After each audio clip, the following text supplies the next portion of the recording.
फिर रात के 2:30 बजे उनके घर की कुंडी खड़की। Hi guys, this is Akira and today I'm back with yet another paranormal story time video. So आज की जो वीडियो है वो बहुत ज़्यादा स्कैरी होने वाली है, लेकिन इससे भी ज़्यादा स्कैरी बात ये है कि आप में से 73% लोगों ने मुझे अभी तक सब्सक्राइब ही नहीं किया हुआ है। क्यों guys? Please subscribe if you like my videos. So guys, आज की जो वीडियो है ना वो बहुत ज़्यादा स्पेशल होने वाली है, क्योंकि आज मैं ना आपको ऐसी 4 कहानियाँ सुनाऊंगी जो मेरे दादाजी मुझे और मेरे भाई को बचपन में सुनाया करते थे। ये वो कहानियाँ हैं जो हम उनसे रिपीट पे सुना करते थे रोज़ रात को रज़ाई में दुबक के, लेकिन हम इन कहानियों से कभी बोर नहीं होते थे। ये जो सारे इंसिडेंट्स हैं ना जो मैं आज आपको सुनाऊंगी, वो या तो मेरे दादाजी के साथ हुए हैं या उनके आसपास में हुए हैं, गाँव में कहीं। सो ये जो सारी कहानियां हैं ना, इनमें बहुत ही ज़्यादा ना वो कोजी विलेज वाइब है जो हम सबको पसंद है। हमें इस प्रकार की कहानियां सुनना बहुत अच्छा लगता है। सो मैंने सोचा कि क्योंकि मेरे लिए ये कहानियां इतनी स्पेशल है और मेरे दादाजी मेरे लिए इतने स्पेशल है, अब अनफॉर्चुनेटली वो हम लोगों के साथ नहीं है इस दुनिया में, लेकिन मैं चाहती हूँ कि आपको भी उनकी कहानियाँ सुनने का सौभाग्य प्राप्त हो, और जो भी हो, मतलब कहानियाँ जो हैं उनकी वो जिंदा रहनी चाहिए। So I am gonna share all of दो स्टोरीज विथ यू टुडे। अब गाइज, जो पहली स्टोरी है ना वो मेरे दादाजी के गांव की है, और ये जो घटना हुई थी ना ये मेरे दादाजी के फ्रेंड्स के साथ हुई थी। हम उन दोनों का नाम रख देते हैं केशव और भानु। तो ये जो इंसिडेंट है वो केशव और भानु के साथ हुआ था। तो बेसिकली क्या हुआ कि ये बहुत पुरानी बात है, ठीक है। उस टाइम गाँव वगैरह में क्या होता था कि रामलीला बहुत हुआ करती थी। तो केशव और भानु को पता चला कि पास ही के किसी गांव में रामलीला हो रही है। अब तब क्या था कि उनके पास ना फोन वगैरह ऐसा कुछ होता नहीं था, एंटरटेनमेंट का साधन। तो तब ना बच्चों में, टीनेजर्स में बहुत ज्यादा क्रेज हुआ करता था कि हाँ चलो रामलीला देखने जाएंगे। तो केशव और भानु को जैसे ही पता चला कि पास के गांव में रामलीला हो रही है, देवर लाइक कि हमें भी देखने जाना है। तो भानु और केशव ने ना मन बना लिया था कि हमें रामलीला देखने जाना है। सो उन्होंने ना परमिशन मांगने की कोशिश करी अपने घर वालों से, लेकिन उनके घर वालों ने मना कर दिया, हम सबके घर वालों की तरह, क्योंकि उन लोगों को कंसर्न ये थी कि उस जमाने में ना साइकिल भी उतनी प्रचलित नहीं थी। तो अगर आपको दूसरे गांव में भी जाना है ना तो आपको पैदल जाना पड़ेगा। तो घर वालों को यही चिंता हो रही थी कि भाई ये लोग रामलीला देखने जाएंगे पैदल, फिर रात को जब रामलीला खत्म होगी तब ये लेट आएंगे ऐसे जंगल के रास्ते से, विच इज वेरी अनसेफ। तो घर वाले बहुत ज्यादा मना कर रहे थे उन दोनों को कि तुम्हें नहीं जाना चाहिए, लेकिन ये लोगों ने बहुत ज्यादा जिद करी। तो फिर घर वालों ने भी उनकी जिद के आगे घुटने टेक दिए एंड दे वर लाइक कि ठीक है तुम चले जाना, लेकिन तुम्हें टाइम पे वापस आना पड़ेगा, तुम्हें शाम होने से पहले पहले वापस आना पड़ेगा। तो केशव और भानु ने बोला कि ठीक है भाई, हम शाम के वक्त आ जाएंगे, हम रात नहीं होने देंगे, मतलब हम बहुत ज्यादा लेट नहीं करेंगे। तो घर वालों ने बोला ठीक है। फिर ये लोग निकल गए दोपहर में पैदल पैदल और रामलीला देखने चले गए दूसरे गांव।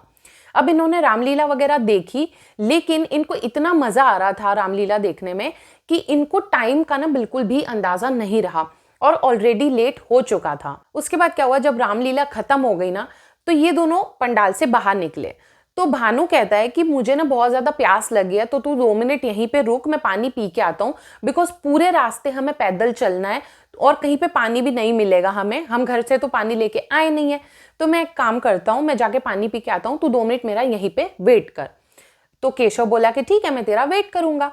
अब केशव वहां पे खड़ा हुआ था और सरप्राइजिंगली भानु बहुत ही ज्यादा जल्दी आ गया पानी पी के।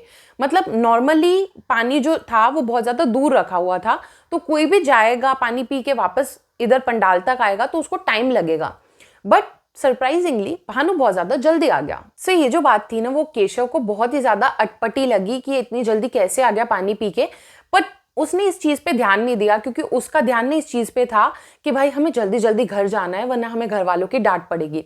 तो उसने कोई ज्यादा कन्फ्रंटेशन नहीं की भानु से। ही वॉज लाइक कि चल अब तो आ गया, अब हम जल्दी घर पे चलते हैं। तो वो दोनों साथ में चलने लगे।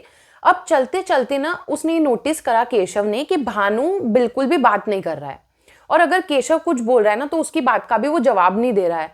इनफैक्ट वो थोड़ा सा केशव से आगे आगे चल रहा है, ऐसे चल रहा है जैसे पीछे कोई है ही नहीं, किसी के साथ वो आया ही नहीं है, ऐसे चल रहा था जैसे अकेला आया हो। अब ये दोनों लोग ना चलते जा रहे हैं, भानु आगे चल रहा है, केशव उसके पीछे पीछे चल रहा है। तो पहले तो गांव चल रहा था, उसके बाद ना आसपास में खेत आए, फिर ना जंगल आने लगा।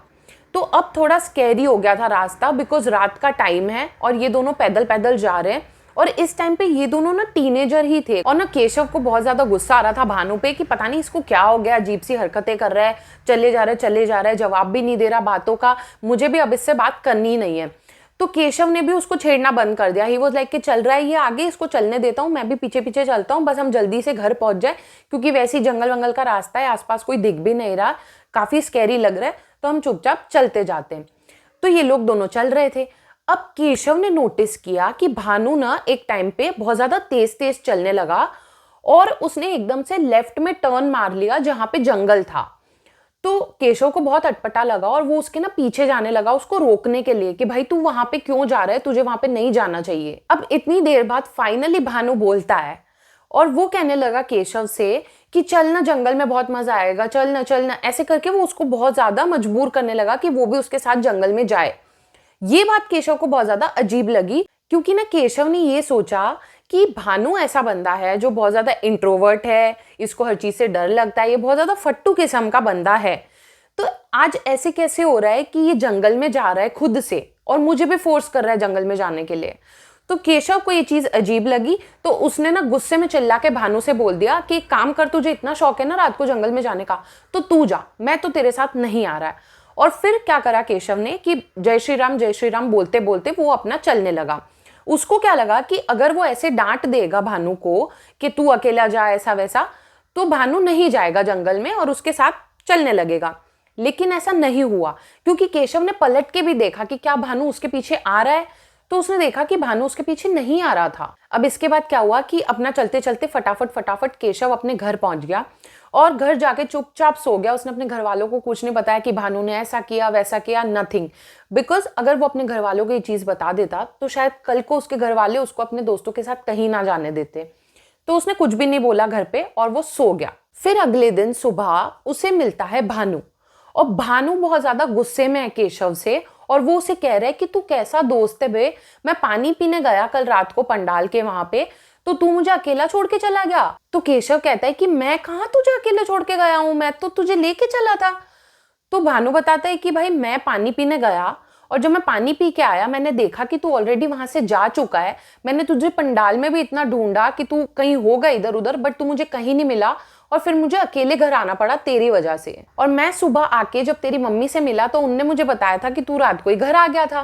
तो केशव को कुछ समझ नहीं आया। ही वॉज लाइक कि यार तू अजीब हरकतें कर रहा था, तू जंगल में जाने लगा था, इस वजह से मैं तुझे छोड़ के आया हूँ। अब क्या हुआ कि इन दोनों को समझ ही नहीं आया कि एक्चुअली हुआ क्या सीन। तो जब इन्होंने अपना अपना पहलू एक दूसरे को बताया तो उनको समझ आया कि जब भानु पानी पीने गया था और केशव अकेले खड़ा था तो कोई छलावा आया जिसने भानु का रूप लिया, वो केशव के पास आया, केशव के साथ चला और वो चाहता था कि वो केशव को लेके जंगल में चला जाए और मे बी उसका गेम बजा दे। और आप में से जिनको नहीं पता हो मैं उनको बता दूं कि छलावा ना नेगेटिव एंटिटीज होती हैं जो आपके दोस्तों का, आपके परिवार वालों का, आपके जानने पहचानने वालों का रूप लेके आपको बेवकूफ बनाती हैं और आपको हार्म करने की कोशिश करती हैं।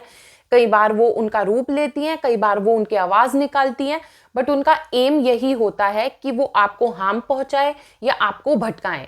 और पहले के ज़माने में ना बहुत ज़्यादा छलावा देखा जाता था गांव में स्पेशली, इसीलिए कोई भी ना शाम के बाद बाहर निकलना प्रेफर नहीं करता था। सब यही कोशिश करते थे कि वो रात होने से पहले ही घर पहुंच जाएं, बिकॉज जो नेगेटिव एंटिटीज होती हैं वो रात में ज़्यादा कंफर्टेबल होती है बाहर निकलने में।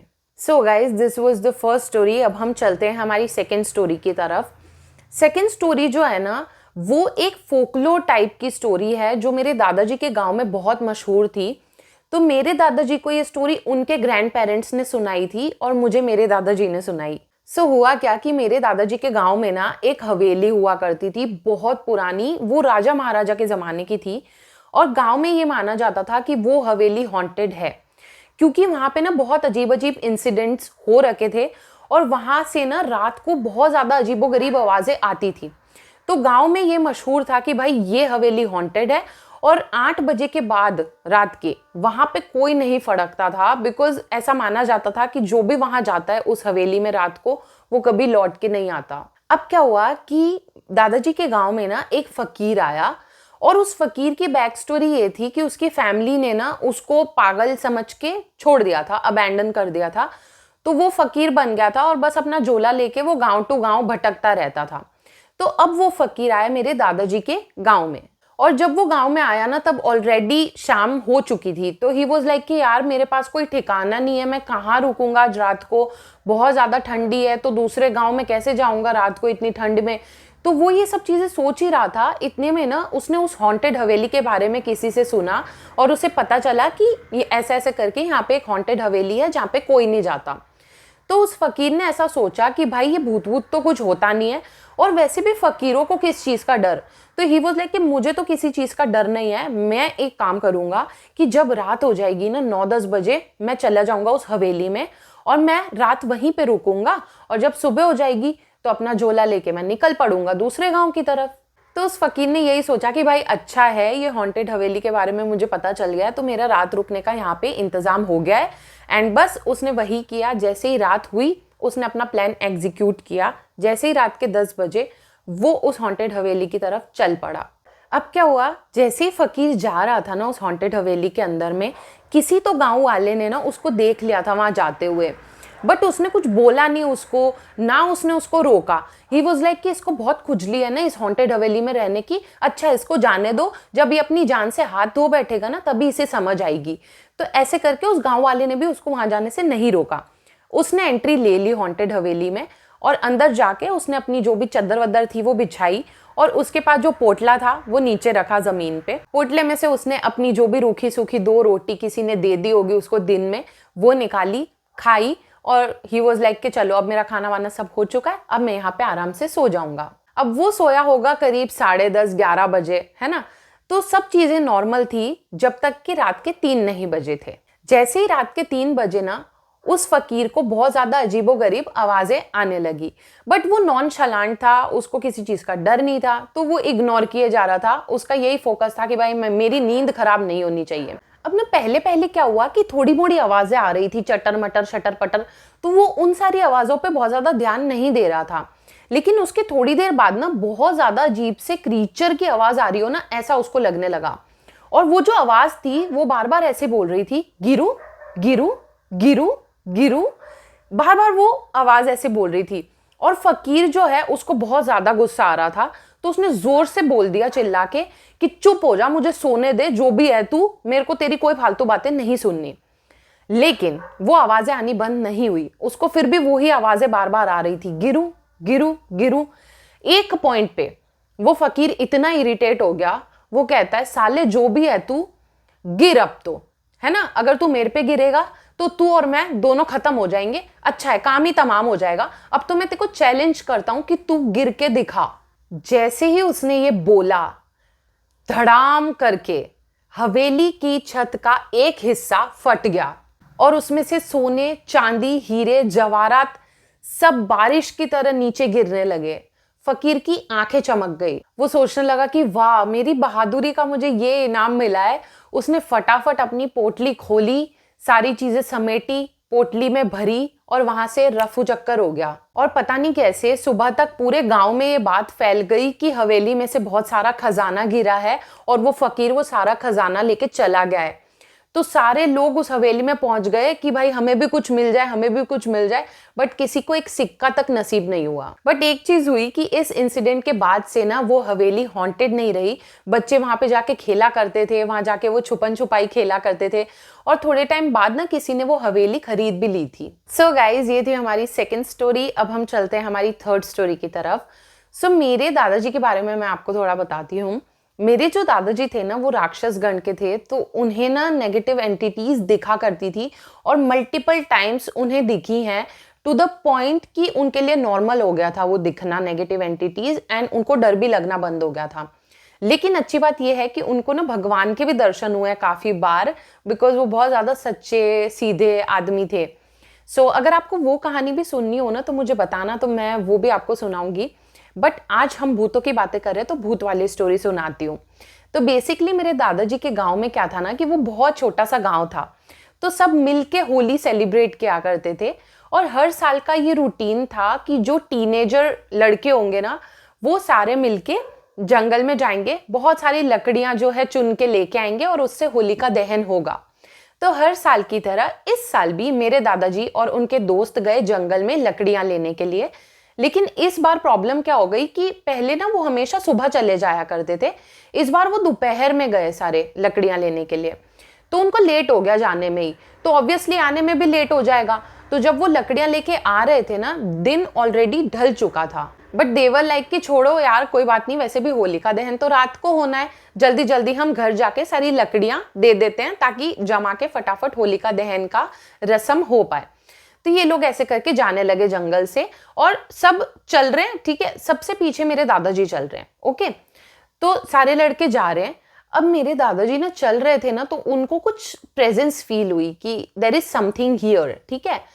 तो फिर भी उन्होंने ध्यान नहीं दिया, ना वो पलटे, ना उन्होंने इधर उधर देखा, वो चलते गए। लेकिन वो लास्ट में चल रहे थे, है ना, मैंने आपको बताया।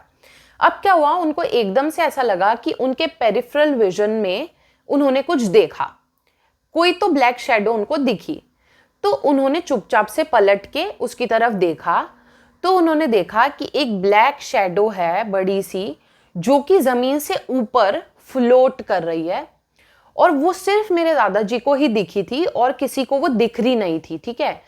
तो जैसे मेरे दादाजी ने उसको देखा, इट्स लाइक वो जो शैडो थी वो भी उनको देख रही थी, मतलब दोनों एक दूसरे को फेस कर रहे थे।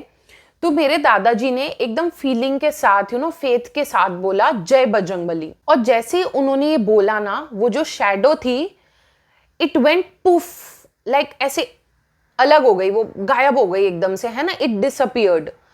तो एकदम से जब वो ऐसे चिल्लाए ना, जय बजरंगबली, तो उनके दोस्त उनसे पूछने लगे कि क्या हो गया, क्या हो गया, ऐसे क्यों चिल्ला रहा है। तो उन्होंने बोला कुछ नहीं, कुछ नहीं हुआ, मैं बाद में घर जाके बताऊंगा। क्योंकि जब भी आप ऐसी कोई एंटिटी को देखते हो ना, इमीडिएटली उसके बारे में बात करना उसी जगह पे is not a good thing. तो उन्होंने वहां पे उनको कुछ भी नहीं बताया। वो लोग सिंपली घर पे गए, उन्होंने होली जलाई। उसके बाद ना जब सारा सेलिब्रेशन वगैरह हो गया, उसके बाद मेरे दादाजी ने अपने दोस्तों को बताया कि ऐसा ऐसा हुआ था, मुझे ऐसे शैडो दिखी, इसीलिए मैं चिल्लाया था। तो फिर इन सारे दोस्त लोगों ने मिलकर डिसाइड किया कि भाई हम घर पे नहीं बताएंगे इस बारे में कुछ भी, वरना हमारे ना रात को बाहर आने जाने पे रोकथाम लग जाएगी। सो दे डिसाइडेड कलेक्टिवली कि इस बारे में घर पे कोई बात नहीं होगी। सो गाइज, ये थी हमारी थर्ड स्टोरी। अब हम चलते हैं हमारी फोर्थ स्टोरी पे। ये जो फोर्थ स्टोरी है ना, ये मुझे मेरे दादाजी ने नहीं सुनाई है, ये मेरे फ्रेंड ने मुझे बताई थी। लेकिन मैं ये कहानी भी यहाँ पे आपको सुना रही हूँ क्योंकि इसकी भी ना सेम विलेज वाली वाइब है। सो बेसिकली ये जो कहानी है, मैंने जैसे आपको बताया, मेरे फ्रेंड ने मुझे बताई थी। और ये जो इंसिडेंट है ना, वो उसके दादाजी के बड़े भाई के साथ हुआ था। वो गांव में रहा करते थे और वो पहलवान थे, उनका नाम था दिलीप। तो सब उनको ना गांव में दिलीप पहलवान कह के पुकारा करते थे। अब दिलीप पहलवान का नेचर ऐसा था कि वो बहुत ज्यादा गुस्सैल थे, बहुत ज्यादा गर्म मिजाज के थे। तो उनकी फैमिली से आए दिन फाइट्स हुआ करती थी। तो एक दिन दिलीप पहलवान बहुत ज्यादा परेशान हो गए इस चीज से, एंड ही वाज लाइक कि मुझे इन लोगों के साथ नहीं रहना, मुझे अलग रहना है। तो अब क्या था कि इन लोगों के ना खेत हुआ करते थे जो कि गांव से थोड़ा आउटस्कर्ट्स पे हुआ करते थे। तो वो जो खेत थे ना, उनके साथ लग के ही इन्होंने एक कच्चा मकान भी बनाया हुआ था। तो दिलीप पहलवान ने ऐसा डिसाइड किया कि मेरी फैमिली से तो बन नहीं रही, तो मैं एक काम करता हूँ, खेत के वहां जो कच्चा मकान है मैं वहां पे रहने चला जाता हूँ। सो दिलीप पहलवान वहां पे शिफ्ट हो गए उनके एक रूम के घर में। और वहां पे रहना उनको बहुत ज्यादा सूट भी कर रहा था, ऑल्दो वो थोड़ा सुनसान एरिया था, बट उनको तो मजा आ रहा था वहां पे रहने में, क्योंकि वो वहां पे आराम से अपनी कसरत करते थे, अपने खेत वेत का काम करते थे, और रोज की किचकिच से भी उनको छुटकारा मिल गया था। तो ही वॉज रियली हैप्पी। अब थोड़े समय बाद क्या होता है कि इन लोगों के गांव में ना ऐसी खबर फैल जाती है कि रोज रात को छलावा आता है और किसी के घर की कुंडी खड़काता है। जो भी दरवाजा खोल देता है, वो छलावा उसको लेकर के चंपत हो जाता है, गायब हो जाता है बेसिकली। अब क्या हुआ, जैसे ये बात दिलीप पहलवान के घर वालों तक पहुंची कि ऐसा ऐसा अफवाह उड़ी हुई है गांव में, वो लोग बहुत ज्यादा कंसर्न हो गए, क्योंकि उनको ऐसा लगा कि भाई दिलीप जो है वो ऐसे बाहर रहता है, अकेले सुनसान एरिया में रहता है, खेत के पास में वो भी, तो उसको इत्तला कर देना चाहिए कि ऐसा ऐसा हो रहा है गांव में। तो उन लोगों ने दिलीप पहलवान को बिल्कुल अच्छे से वो न्यूज दे दी कि भाई ऐसा ऐसा हो रहा है, तो तू प्लीज ध्यान रखना, रात में घर से बाहर मत निकलना, अगर तेरे घर की कोई भी कुंडी खड़काए तो दरवाजा मत खोलना। तो दिलीप पहलवान ने ये बात सुनी और आई गई कर दी। वो बैल बुद्धि पहलवान, वो कहाँ सुनने वाले थे किसी की, ना वो डरते थे किसी से। अब क्या हुआ कि कुछ दिन बीत गए और ये जो सारी बात थी ये रफा दफा हो गई। तो एक दिन क्या हुआ कि दिलीप पहलवान ना अपने दोस्त के वहां पे गए थे और उसके दोस्त से ना उनकी लड़ाई हो गई।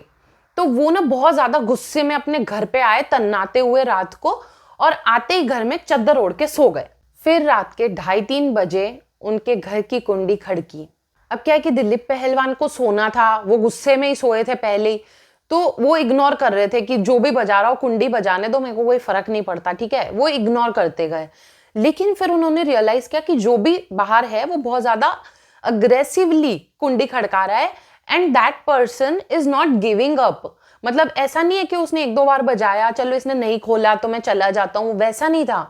कंटिन्यूअसली कोई कुंडी खड़काया जा रहा था। तो अब दिलीप पहलवान को आया बहुत ज्यादा गुस्सा, क्योंकि उनकी नींद हो गई थी खराब। तो वो गुस्से में तन्नाते हुए अपना गेट खोलने गए एंड ही इज लाइक, कौन है साला घर के बाहर। सो दिलीप पहलवान को कायदे से गेट नहीं खोलना चाहिए था, कंसिडरिंग सारी जो अफवाह फैली हुई थी गांव में, बट उन्होंने गेट खोल दिया। जैसे ही उन्होंने गेट खोला, उन्होंने देखा कि गेट के उस पार कोई बहुत ही पतला दुबला मरगिल्ला सा आदमी खड़ा हुआ है, नॉर्मल आदमी की तरह ही लग रहा है। तो उनको आया बहुत ज्यादा गुस्सा। ही वॉज लाइक कि क्या लेने आया तू इतनी रात को मेरे पास में। तो वो जो बंदा है वो उनको कहता है कि मैं तुझे ललकारने आया हूं, तू ना अब भी के अब भी मेरे साथ कुश्ती कर, और अगर तू मुझे हरा देता है तो मैं तुझे इनाम दूंगा। अब भाई दिलीप पहलवान जैसे पहलवान को कोई इतना पतला आदमी ललकार रहा है, और क्योंकि उनके ऑलरेडी अपने दोस्त से लड़ाई हो रखी थी तो वो उस चीज के गुस्से में भी थे। ही वॉज लाइक कि भाई तेरे जैसा पतला आदमी मेरे को ललकार रहा है, तेरे जैसे मच्छर को ना मैं 2 सेकंड में पटक दूंगा। तो फिर दिलीप पहलवान ने आओ देखा ना ताओ, घर के बाहरी खेत के वहां पे उस आदमी के साथ में कुश्ती शुरू कर दी। और कुश्ती सरप्राइजिंगली बहुत ज्यादा देर तक चली, but in the and Dilip पहलवान फाइनली जीत गए। तो जैसे वो जीते, वो उस आदमी को कहते कि चल ठीक है, अब तूने बोला था ना कि अगर मैं तुझे हरा दूंगा तो तू मुझे इनाम देगा, ला मेरा इनाम कहाँ है। तो वो बंदे ने क्या किया, एक डब्बा दिलीप पहलवान के हाथों में ऐसे रख दिया कि ये है तेरा इनाम। तो दिलीप पहलवान को जैसे उसने वो डब्बा दिया ना, उन्होंने ऐसे नीचे देखा, फिर जैसे ऊपर देखा तो वो बंदा गायब हो चुका था। तो दिलीप पहलवान को लगा कि एक सेकेंड, ये क्या हुआ, ये क्या था, कहीं ये वही छलावा तो नहीं है जिसकी बात सब लोग गांव में कर रहे थे। देन ही वाज लाइक कि छोड़ो, जो भी होगा सो होगा, मैं जाता हूं अपने घर में। तो वो डब्बा लेकर के घर में गए, और जैसे उन्होंने वो डब्बा खोल के देखा, उसमें गोबर भरा हुआ था। So guys, this was the 4th story. और ये स्टोरी ना आई थिंक मैंने शॉर्ट पे सुना रखी है, बट उस पे ना मैं अच्छे से सुना नहीं पाई थी because of the time constraint, क्योंकि तब 1 मिनट का ही शॉर्ट डाला जा सकता था, ऐसा था। अब तो ज्यादा देर का भी डाल सकता है, तो उसमें मैं अच्छे से सुना भी नहीं पाई थी। तो मैंने सोचा काफी लोगों ने नहीं सुनी होगी, तो मैं सुना देती हूँ वापस से एक बार, बिकॉज ये कहानी मुझे इतनी फनी लगती है कि मैं जब भी इसको बताती हूँ मुझे हंसी आती है, जब भी मैं किसी और को सुनाती हूँ वो बंदा भी हंसता है, और मुझे बहुत ज्यादा कूल लगती है ये story, because it is like a horror comedy story, you know. और ये एक्चुअली में हुआ था, जब मैंने पहली बार इस कहानी को सुना था मुझे बहुत फनी लगी थी। सो या मैंने इसीलिए एक बार और यहाँ पे शेयर कर दी कि आप लोग भी सुन लो जिन्होंने भी नहीं सुनी। सो yeah guys, this was the video. I really hope आपको अच्छा लगा होगा। मुझे ना ऐसे बहुत अच्छा लगता है, मतलब ऐसे पर्सनल दादाजी की स्टोरीज एंड ऑल शेयर करना मुझे बहुत कोजी लगता है। मुझे ऐसी स्टोरीज सुननी भी पसंद है और सुनानी भी पसंद है, एंड आई रियली होप कि आपको भी अच्छी लगी होगी। मेरी आपसे एक रिक्वेस्ट ये है कि अगर आपकी भी ऐसी कोई क्यूट कोजी विलेज स्टोरीज हों जो आपके दादी नानी दादा सुनाया करते थे आपको, यू नो, तो इस टाइप की स्टोरीज अगर आपके पास कोई हो तो मुझे ज़रूर से ईमेल करना। I would love to share them on my channel, and I really hope आपको अच्छा लगा होगा ये वीडियो। अगर अच्छा लगा होगा तो प्लीज़ लाइक करना, हाइप करना, कमेंट करना। आप मुझे बताना कि आपको कौन सी स्टोरी सबसे ज़्यादा अच्छी लगी, एंड या सब्सक्राइब करना अगर नहीं किया हो तो। This was it, I meet you in my next one. Until then bye, I love you so much.